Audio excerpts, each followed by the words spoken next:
मराठी आणि म्हणजे मराठी हिंदी त्यात हिंदी भाषेची सक्ती हा वाद आता आणखी चिघळताना दिसतोय. बघा, चिघळत सदावर्ते नाहीये तो. यांनी राज ठाकरेंविरोधात पोलिसात तक्रार केली. हे सगळं ठरवून चाललंय.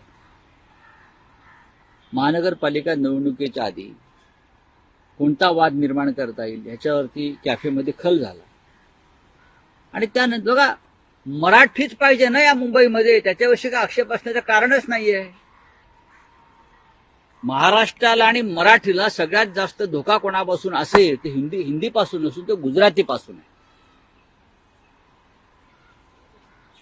लक्षात घ्या, महाराष्ट्राला आणि मराठीला सगळ्यात जास्त खतरा, डेंजर, धोका हा कोणापासून असेल तर तो गुजराती लॉबीपासून आहे, गुजराती भाषेपासून आहे. ज्यांनी संपूर्ण पश्चिम मुंबईचं गुजरातीकरण करण्याचा प्रयत्न केला त्याच्यावरती गाव कोणी बोलत नाही. भाजपला वाईट वाटेल म्हणून काय? त्याच्यावरती कॅफेत चर्चा होते का?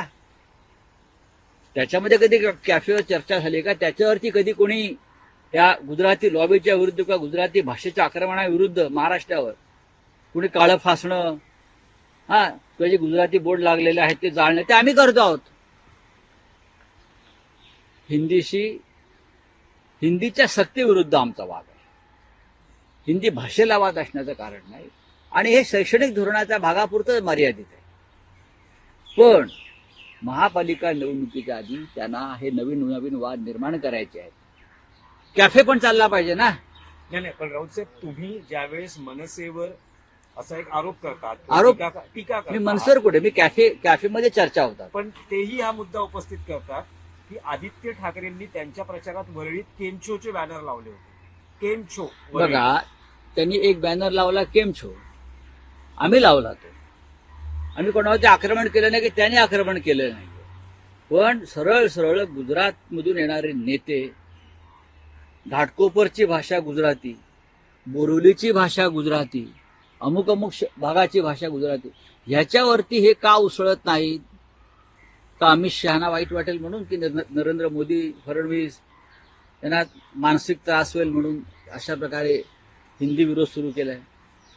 या देशामध्ये मी देशाची भूमिका म्हणतो, एक संपर्क भाषा म्हणून हिंदी ही आहेच.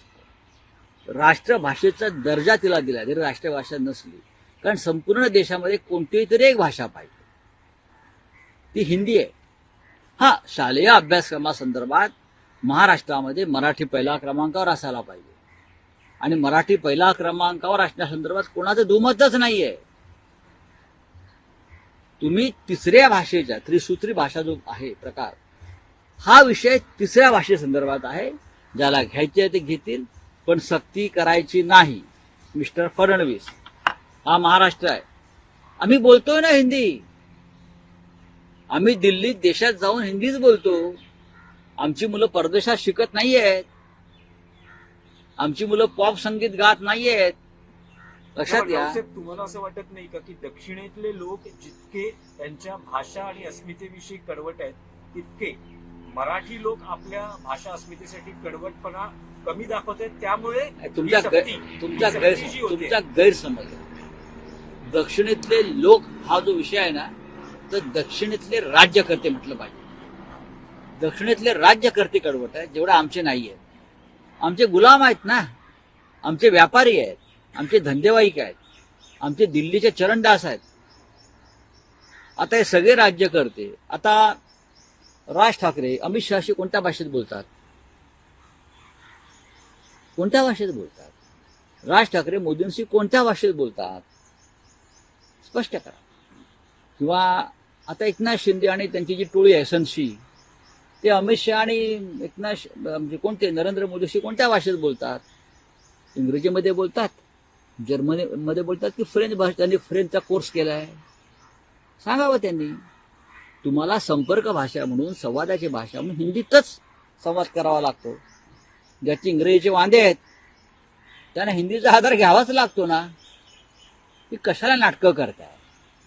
शालेय शिक्षण बघा, 5वी नंतर आम्ही हिंदी शिकलो शाळेत, ते आमचं अजूनही हिंदी मजबूत आहे. या मुंबईमध्ये किंवा महाराष्ट्रात आणि देशात फिरताना आम्हाला हिंदीचा आधार घ्यावा लागतो. मी तर चेन्नई, बेंगलोरला हिंदीत बोलतो जाऊन, मला कोणी अडवत नाही.